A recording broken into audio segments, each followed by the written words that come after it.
ভয়াবহ বন্যার কবলে সিলেট ও সুনামগঞ্জ, নিরাপদ আশ্রয়ের খোঁজে লাখ লাখ মানুষ। মৌলভীবাজার ও হবিগঞ্জের নতুন নতুন এলাকা প্লাবিত। সাদিক একরের প্রতারণা, ক্রেতা আগ্রহ তৈরি করতেই সামাজিক মাধ্যমে দেওয়া হয় আজগুবি তথ্য। 15 লাখ টাকার ছাগল ও 1 কোটির গরু এখনো খামারে। কাল 2 দিনের সফরে ভারত যাচ্ছেন প্রধানমন্ত্রী। দিল্লিতে মোদি হাসিনা একান্ত বৈঠক, তিস্তা আর গঙ্গা চুক্তি নিয়ে আলোচনার আশা বিশেষজ্ঞদের। ত্যাগী ও তারুণ্য নির্ভর নেতৃত্ব দিয়ে ঢেলে সাজানো হচ্ছে বিএনপিকে। কাউন্সিল দেরি হলেও আন্দোলনের গতি আনতে দল পুনর্গঠন বলছে নেতারা। সুপার 8-এ কাল বাংলাদেশের প্রতিপক্ষ অস্ট্রেলিয়া। 17 বছরের রেকর্ড ভাঙতে মরিয়া টাইগাররা।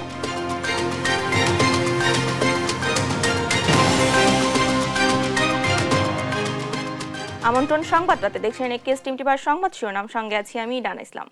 সিলেট অঞ্চলের বন্যা পরিস্থিতি আরও অবনতি হয়েছে। 4 জেলায় ছড়িয়ে পড়েছে বন্যা। এতে এই অঞ্চলে পানিবন্দী হয়ে পড়েছেন অন্তত 16 লাখ মানুষ। নতুন করে হবিগঞ্জের নবীগঞ্জে প্লাবিত হয়েছে 20টি গ্রাম। অনেকে গিয়েছেন আশ্রয় কেন্দ্রে। সড়ক তলিয়ে যাওয়ায় যোগাযোগ বিচ্ছিন্ন হয়েছে অনেক এলাকায়। মৌলভীবাজারে পানিতে ডুবে মারা গেছে 2 শিশু।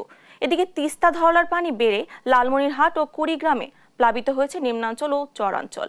বৃষ্টি না থামলে বন্যা পরিস্থিতি আরও অবনতি হতে পারে বলছে বন্যা সতর্কীকরণ কেন্দ্র। সহকর্মীদের তথ্যচিত্রে ফারজান ইসলামিক ডেস্ক রিপোর্ট। সুনামগঞ্জে থামছেই না বৃষ্টি। সড়কে হাঁটু থেকে কোমর পানি, তাই যানবাহনের পরিবর্তে সড়ক যাতায়াতে চলছে নৌকা। জেলার 10 উপজেলায় 1018টি গ্রামের প্রায় 70,000 মানুষ পানিবন্দী। এতে চরম দুর্ভোগে দিন কাটছে দুর্গতদের। এরই মধ্যে আশ্রয় কেন্দ্রে গেছেন প্রায় 20,000 মানুষ। সিলেট নগর সহ জেলার 13টি উপজেলায় পানিবন্দী হয়েছেন অন্তত 13 লাখ মানুষ। নগরীর 42টি ওয়ার্ডের মধ্যে প্লাবিত হয়েছে 23টি ওয়ার্ড। শুধু নগরেই পানিবন্দী 1.5 লাখ মানুষ। সড়ক জুড়ে পানি থাকায় চলাচলে চরম দুর্ভোগ পোহাতে হচ্ছে নগরবাসীকে। ক্ষতি তো হয়েছে, অনেক ক্ষতি হয়েছে। আমার পালন গেছে, এরপরে আপনার মাল টাল যা আছে খেতা বালিশ এটা সবটা ভিজে গেছে। খানি বনি নেই, বাচ্চা অনেক দূর নিয়ে তৈছি আমরা। ভাই আমরা খুব ভীতি গেছে, তাদের বাচ্চা কাচ্চা এখন কই যাবো ভাই, বুঝছো নাকি? তো ওই যখন পানি তেমন কোনো বাঁচতেছি ভাই। সবচেয়ে বেশি প্লাবিত হয়েছে কোম্পানিগঞ্জ, গুয়ানঘাট, কানাইঘাট উপজেলা। গ্রামীণ সড়ক ডুবে যাওয়ায় এসব এলাকায় যোগাযোগ বিচ্ছিন্ন। তলিয়েছে ফসল, ভেসে গেছে পুকুরের মাছ। অনেকেই উঁচু এলাকায় আশ্রয় নিয়েছেন, অনেকে গিয়েছেন আশ্রয় কেন্দ্রে। জেলার প্রতিটি উপজেলায় খোলা হয়েছে একটি করে কন্ট্রোল রুম। মৌলভীবাজারে সড়ক উপচে হু হু করে লোকালয়ে ঢুকছে পানি।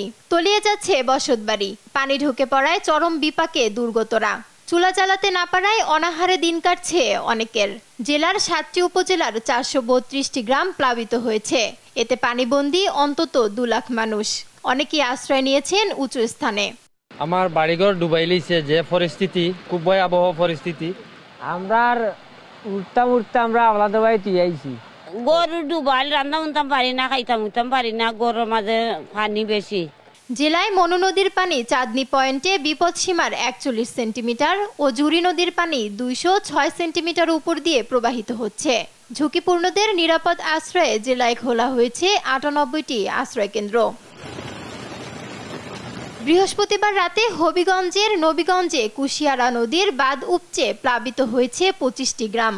এতে পানিবন্দী হয়েছেন অন্তত 30,000 মানুষ।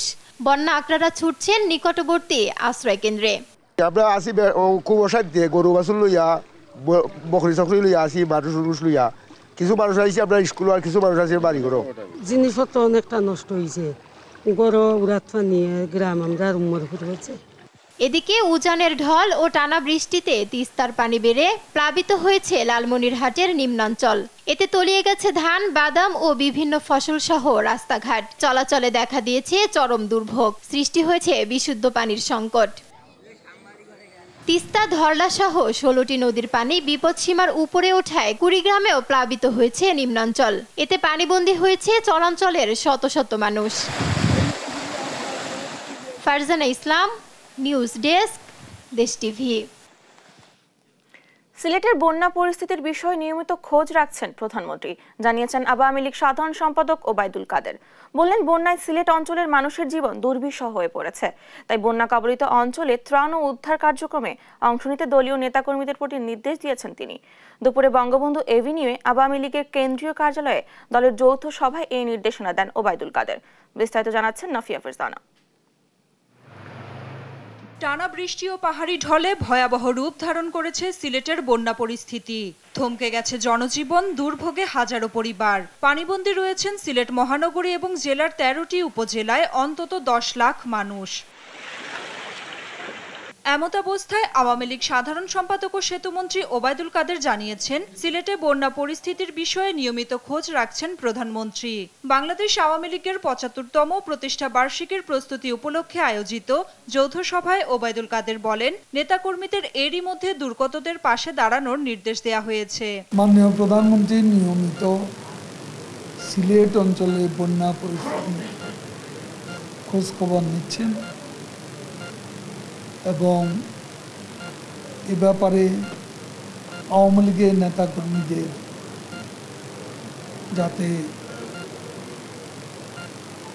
ত্রাণ কার্যে তারা অংশ নেন, উদ্ধার কাজ এবং ত্রাণ কাজে অংশগ্রহণের জন্য আহ্বান করেছেন।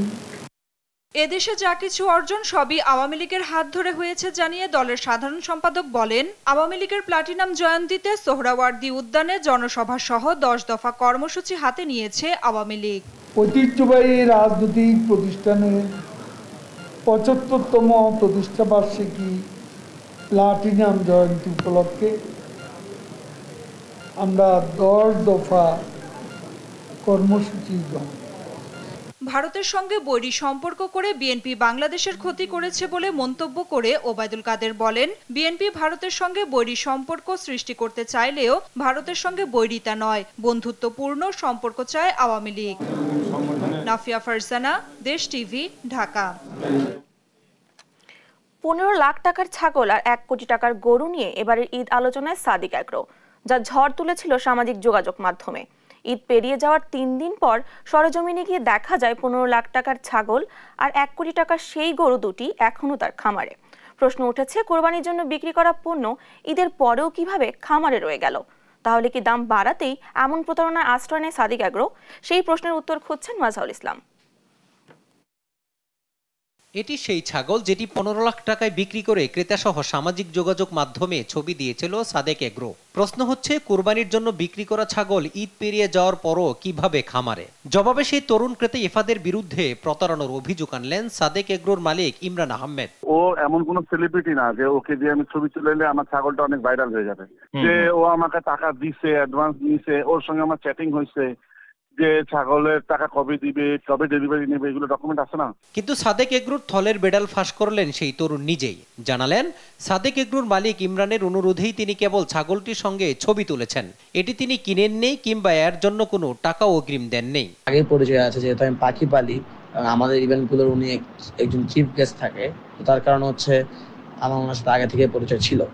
তো উনি আমাকে বলে যে ইফাত, এটা যদি উনি আমার কাছে, তো আমি ভাবছি থাপ্পড় দিতেই পারি, এখানে তো খাসিটা নিলে তো আমার কোনো লস নাই, আমার তো এখান থেকে কোনো টাকা যাচ্ছে না। এর আগে রাজধানীতে প্রাণী সম্পদ মেলায় একইভাবে ১ কোটি টাকার গরু বিক্রি করে আলোচনায় আসে প্রতিষ্ঠানটি।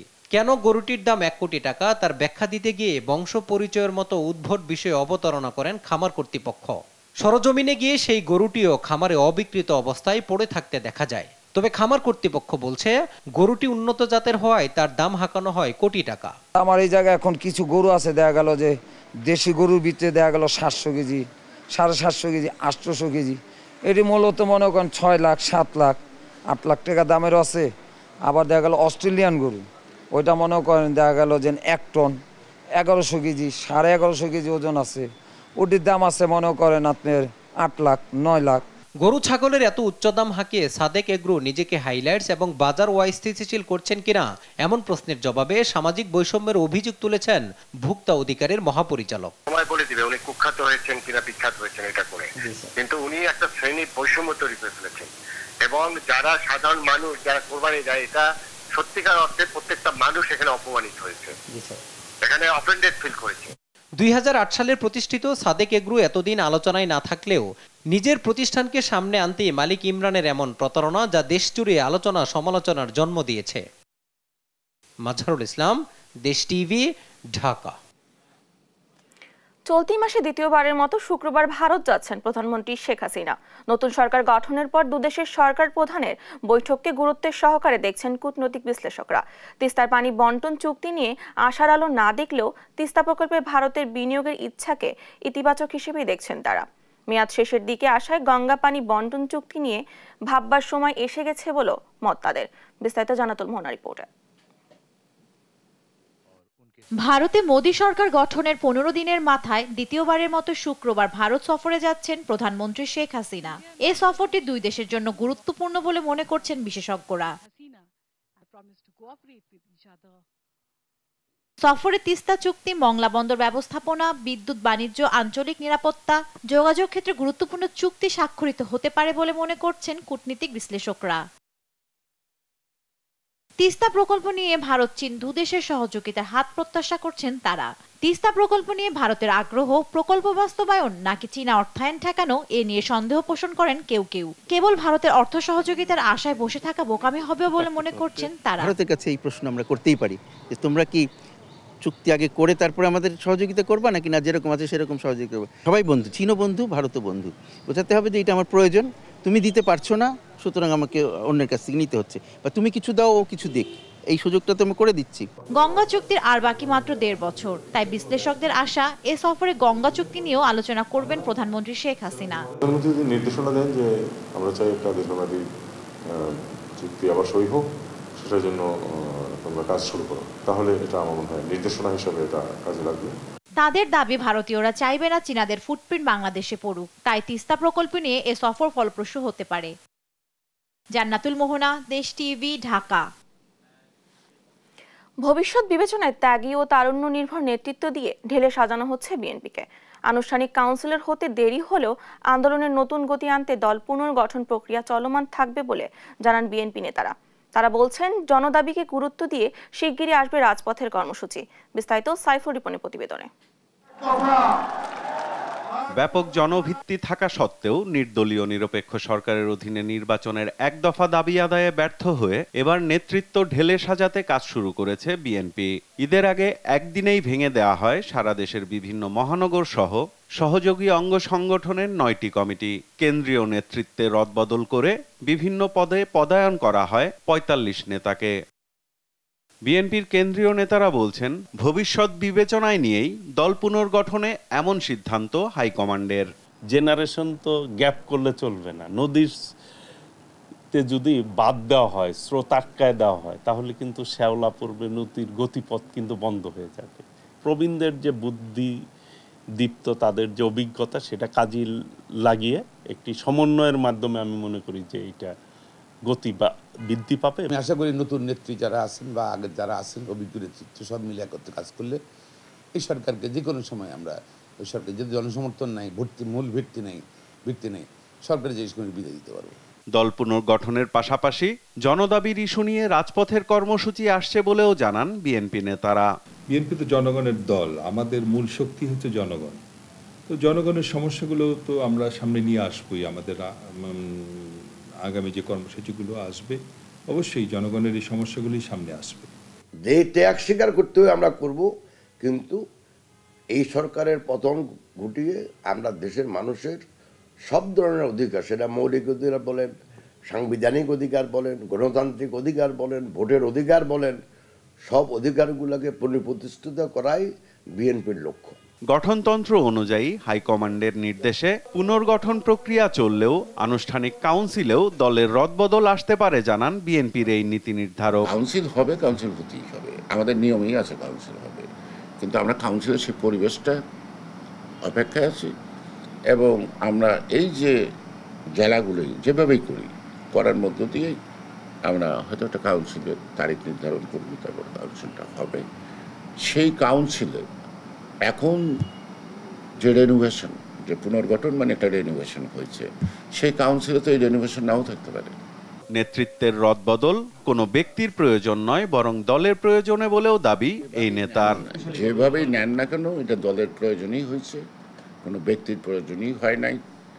আর আমি গ্রুপ বলতে কোনো জিনিস বুঝি না, যারা হয়েছে তারা বাইরে থেকে হয় নাই, তারা বিএনপি করে। সাইফুল রিপন, দেশ টিভি, ঢাকা। দেখছেন সংবাদ রাত। এবার মিনিস্টার গুগল টিভি টি-20 বিশ্বকাপ প্রসঙ্গ।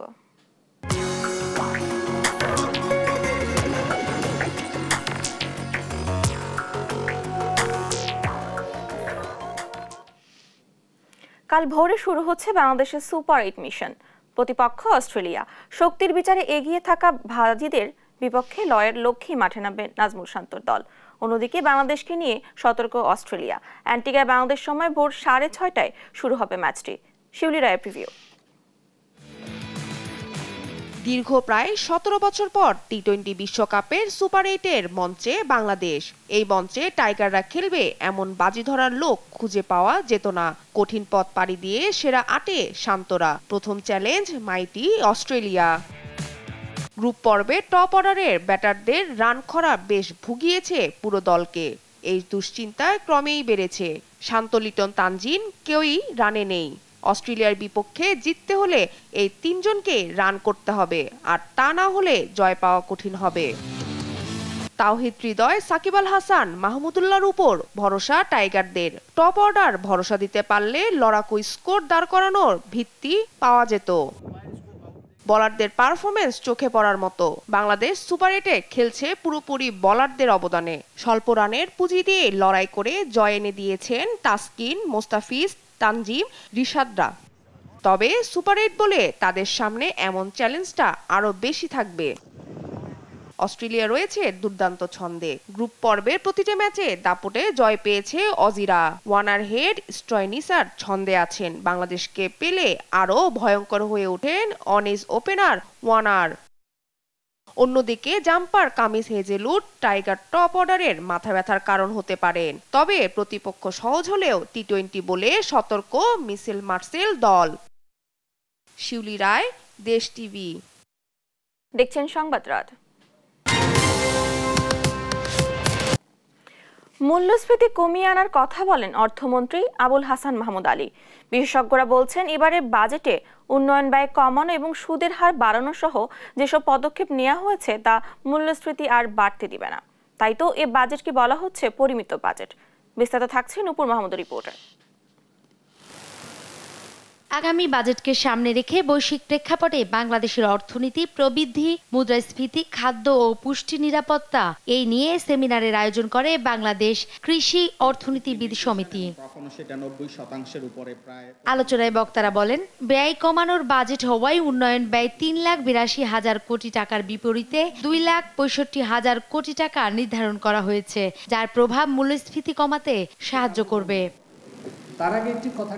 সেক্ষেত্রে খেলাপি ঋণ, অর্থ পাচার বন্ধ, ব্যাংক খাতের সমস্যা সমাধানে একীভূতকরণ ও অফশোর ব্যাংকিং এ নজর দিতে হবে বলে জানান এই কৃষি বিশেষজ্ঞ। টাকা পাচার 7 থেকে 8 বিলিয়ন ডলার চলে যায়, এটা আপনারা জানেন, সবাই বলে, পত্রিকা থেকে আসছে। টাকা পাচার বন্ধের থেকেই মূলত ডলার ক্রাইসিসটা শুরু হয়েছিল, এটা অনেকের ধারণা।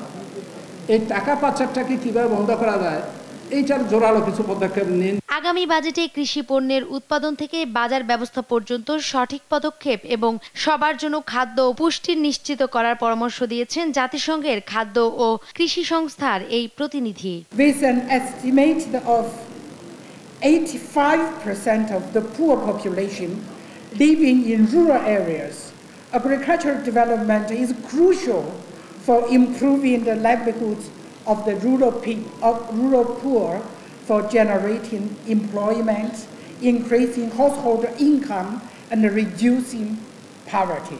এদিকে সার ও তেল কেনার কারণে রিজার্ভ 40 থেকে কমে 20 বিলিয়ন ডলারে নেমেছে বলে জানান বাণিজ্য প্রতিমন্ত্রী। তাই কৃষি পণ্য উৎপাদনে খরচ কমাতে কাজ করা প্রয়োজন বলেও তার মত।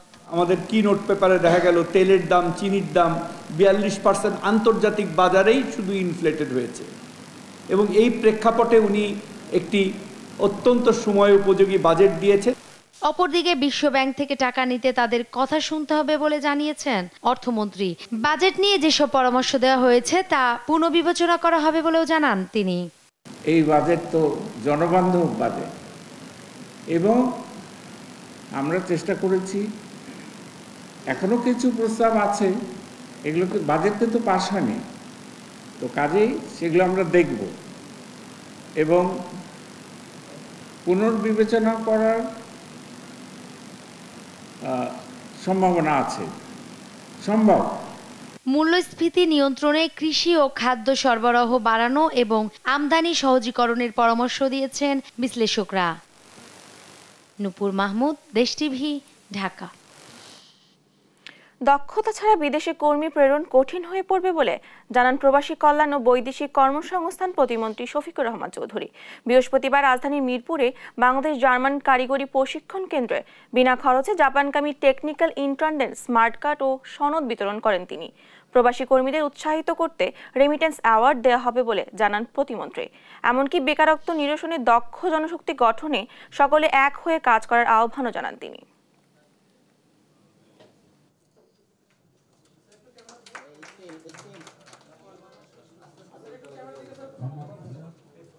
স্কিল ওয়ার্কার ছাড়া, স্কিল জনশক্তি ছাড়া বিশ্বের বুকে মান মর্যাদা নেই, কোনো জায়গাতে নেই, দেশেও নেই, বিদেশেও। শ্রমিকদের হায়াত মওত আল্লাহ রাব্বুল আলামিনের হাতে, তবে শ্রমিকদের নিরাপত্তা বিধানের লক্ষ্যে বর্তমান সরকার অত্যন্ত আন্তরিক। রাজধানী যাত্রাবাড়িতে এক দম্পতির লাশ উদ্ধার করেছে পুলিশ।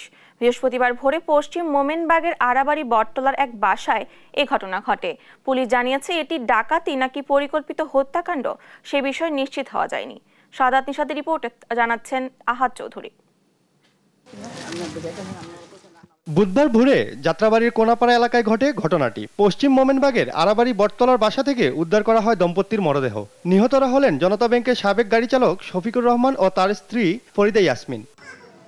এলাকাবাসী জানান, শফিকুর ফরিদা দম্পতি পশ্চিম মোমেনবাগের আড়াবাড়ি বটতলায় নতুন একটি 4 তলা বাড়ি তৈরি করেছেন। তারা দোতলায় থাকতেন, তবে কে বা কারা ঘটনা ঘটিয়েছে সে সম্পর্কে তাদের ধারণা নেই। আসলে উনি যে প্রকৃতির লোক ছিল, ওনার ব্যক্তিগত কোনো শত্রু আছে বলে আমার মনে হয় না।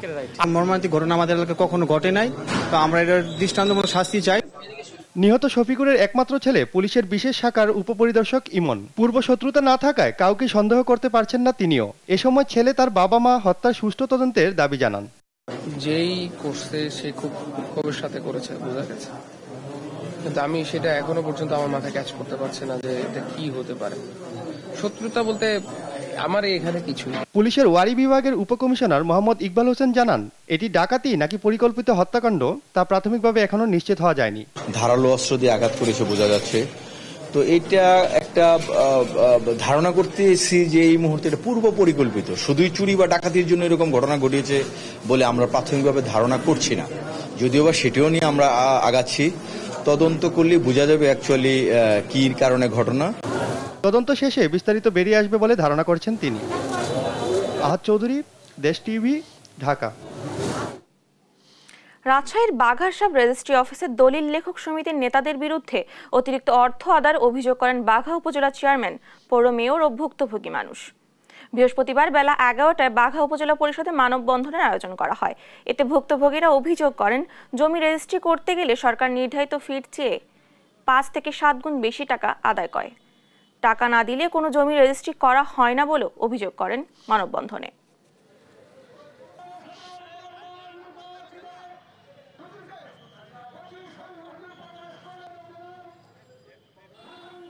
দেখছেন সংবাদ রাত।